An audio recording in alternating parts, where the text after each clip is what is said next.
Octopath Traveler is rated T for teen by the ESRB.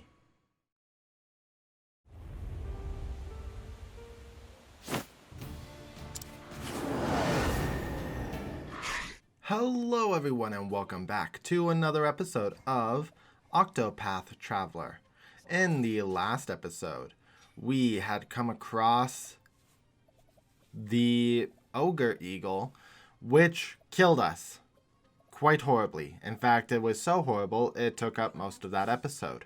And as a result, I decided to, because there was really nothing new, we discovered all of its weaknesses, all of its attacks, I decided to come into this episode with a sped up version of the perfect round, in quotations, of fighting this beast. I was horribly surprised by just how difficult this creature was.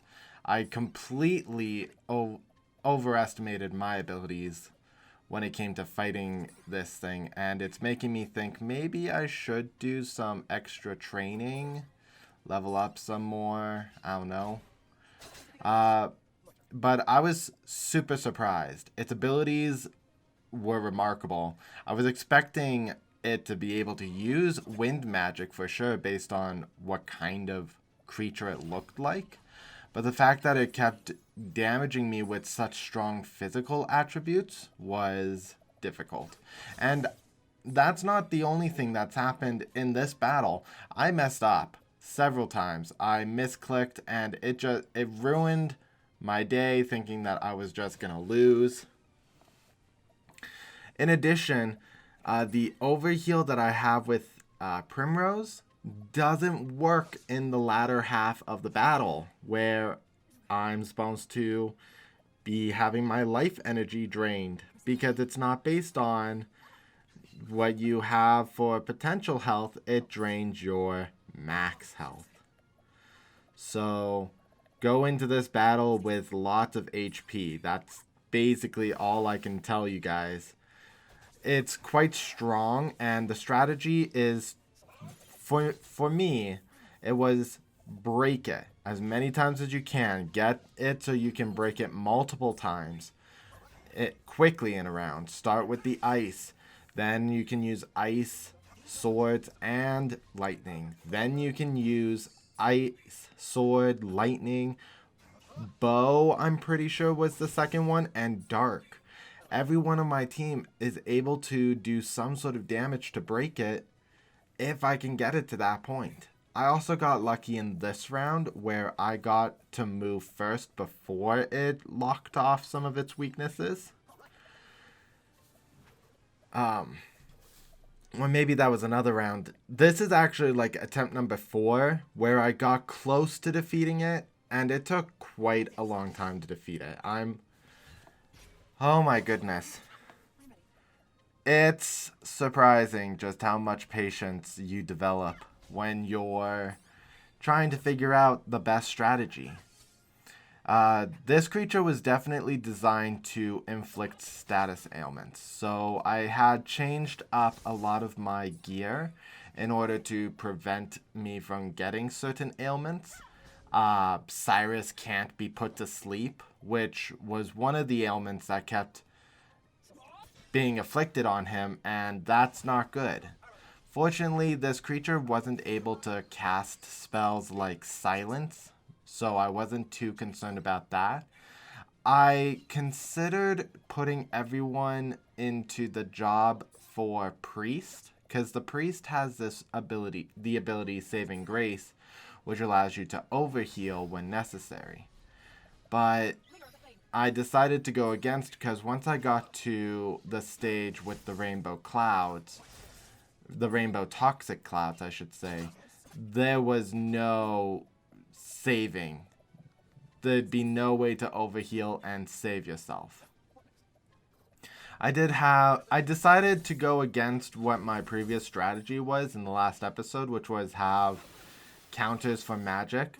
Obviously, having those magic counters would still benefit, so don't just throw that strategy out the door. But I was no longer concerned with trying to just do that. I was trying to get Cyrus to do double the attacks, because that can do 4 attacks to break the Ogre Eagle in one move. And when he's at his max of 8, that's half the turns already taken care of. Alfyn's also able to concoct magical ailments in order to do multiple damages of a particular element. I decided to do that strategy as well. Here we are now in the Rainbow Cloud. So we're going to start seeing lots of health being drained directly from these characters. Not from the left-hand side of the bar, but from the right. Which was a concern. This was definitely a difficult battle. And I decided to do this post-commentary so that there was still something to go over. This was when I started to get into the magic reflect idea. Since I was doing multiple damage and multiple attacks and breaking, I wanted to make sure that I could at least protect myself if he does, in one of the later attacks, try to use his magic. The Ogre Eagle hasn't used a lot of the wind spells this round, so this was more of a precaution. It wasn't too set up for a long-term attack. I needed to get rid of this thing now. I noticed I was running low on SP, particularly for Cyrus. Right here, that was useful. And we're actually getting to near the end. Cyrus, Therian was taken away, so now I'm trying to figure out what moves I can use to break the creature. Cyrus uses the last round of ice. Oh, never mind, one more round of ice. Fortunately, some reflection still occurred, but a lot of my characters lost their reflection, like Cyrus. I got Cyrus to cast ice one more time, get rid of the shield. This is actually going to be the second last round. Once Therian is back, that is the last round. I'm strategizing, trying to make sure that I can do the most damage. I decide to go with the large soul stones. Try to get as much damage out as I can with characters who can't attack much. And with this, that's going to be it. So I'm going back into live audio.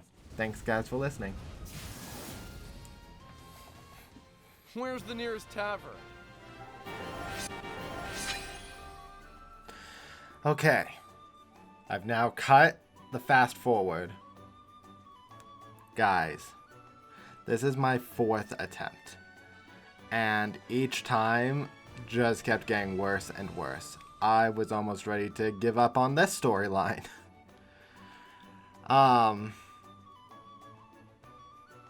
I was not expecting these bosses to actually be as difficult as they were.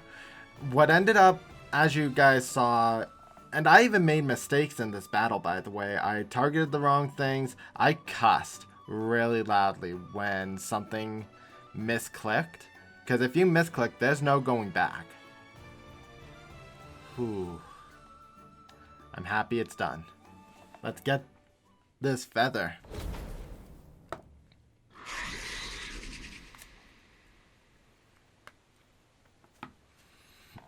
Sorry about that. Sorry, pal.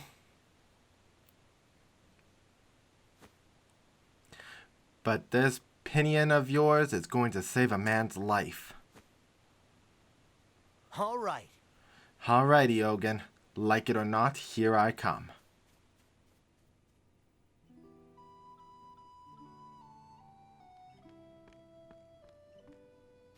It's me, Alfyn. I'm back, old man. Can you keep it down? My head is throbbing something terrible. Sorry about that. Whoops, sorry about that. Anyways, time to get to work. You what? You really believe you can save me? Ridiculous. How could you ever? A man saved my life years ago. A man not so different from you, come to think of it.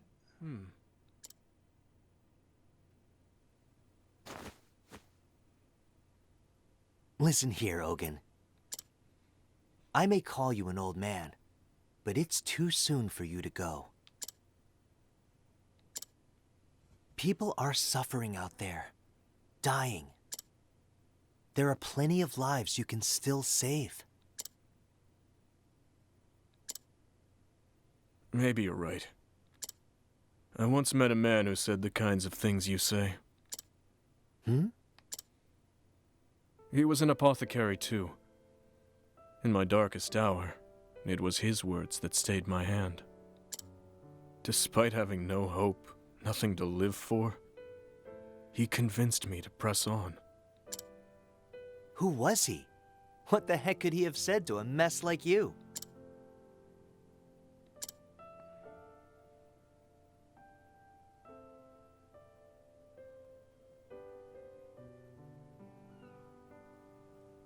Ogen, look at your hands. Just two, and yet they have the power to save innumerable lives. Live, Ogen. If not for yourself, for those who still need you.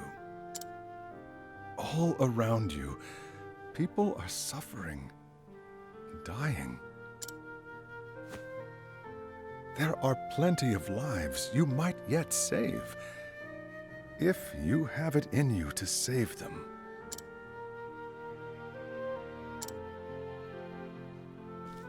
Why? Why are you helping me? What's that? When someone's in a bind, you help them out. Simple as that, wouldn't you say?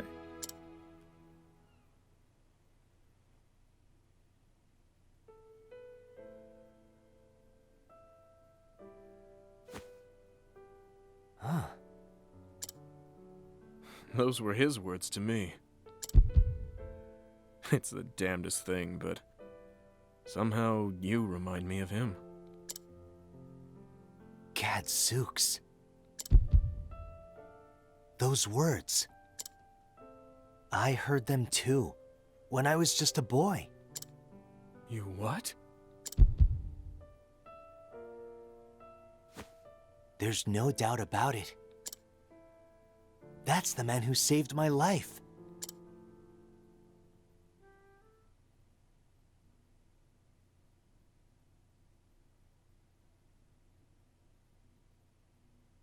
Thanks, mister.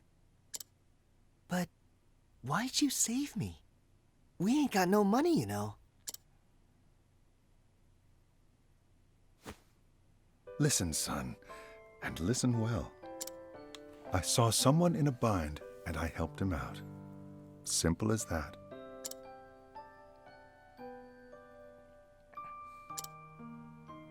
Shucks. I hope I can do that too someday. I'd never seen anyone like him before. His words, the miraculous potions he made. He didn't just save my life. He gave me a whole new sense of purpose. And so I became an apothecary.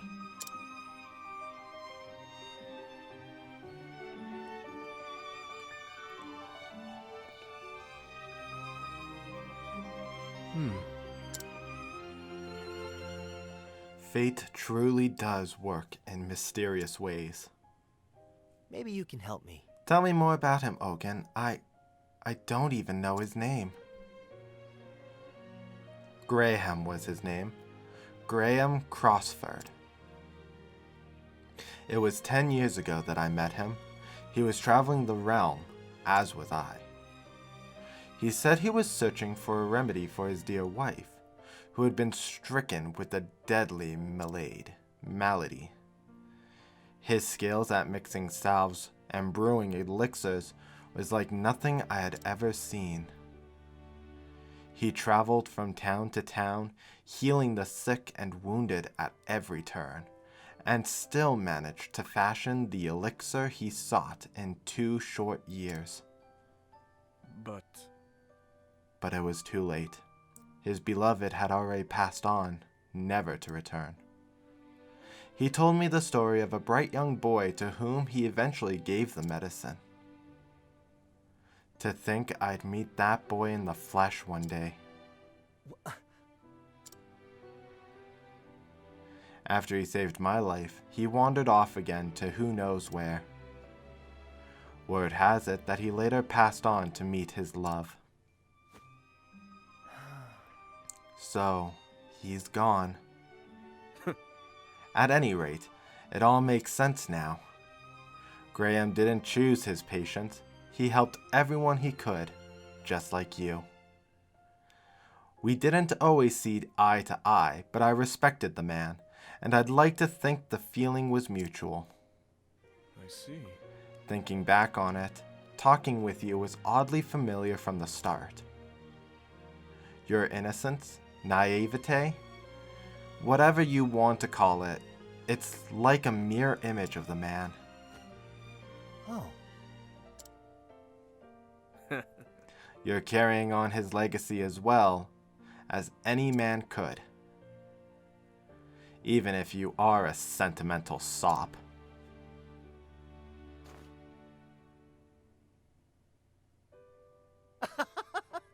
Takes one to know one, old man.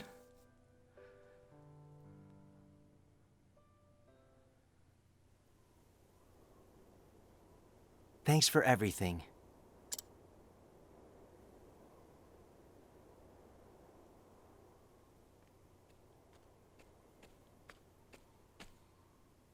Ogen, you sure you're okay? Aye. Thanks to you, I'll live to see another day. For a couple nights there, I didn't think I'd make it. But it seems your brew won out in the end. You'll forgive me if I don't say thank you. This wasn't the fate I asked for, after all. Don't mention it. That grave. Did you make that? Just my way of paying tribute. Only wish I could have met him once more. Oh well, eh? Knowing him, I think he would have felt the same about you.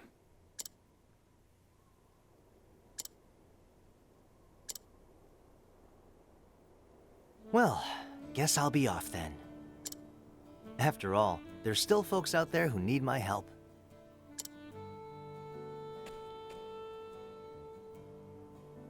What about you, old man? What about me, indeed? Guess I'll keep on living, at least for now, and atone for my sins as best I can. I imagine there's still people out there who need me as well. First Graham, now you. You help me remember what it means to be an apothecary.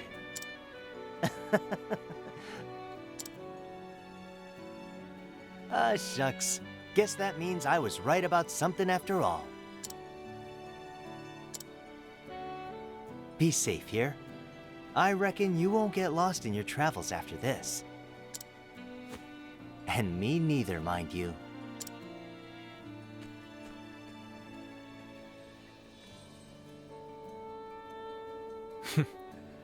If you say so.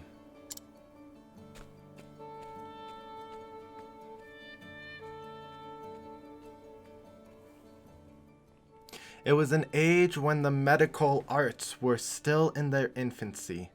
With war and disease rampant, the sick and the suffering depended on men and women who brewed remedies with wisdom and compassion. Men and women known as apothecaries.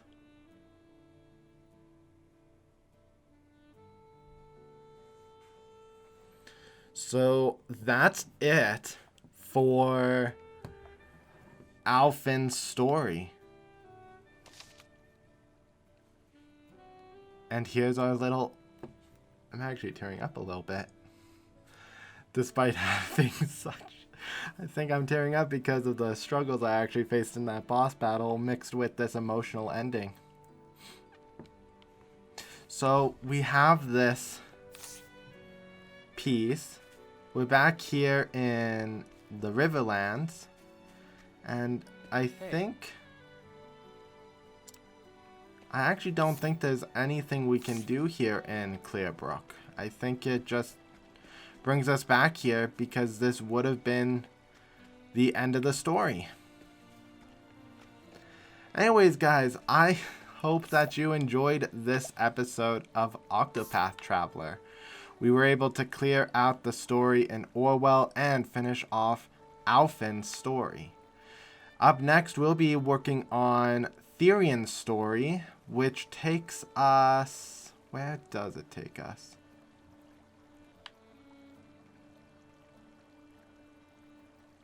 It takes us north in the Frostlands. So, in the next episode, that's just where we're going to go. We will travel to Still Snow, which is the closest point to traveling, and we'll make our way up there. I hope you guys enjoyed this episode. If you did, please leave a comment in the comment section below.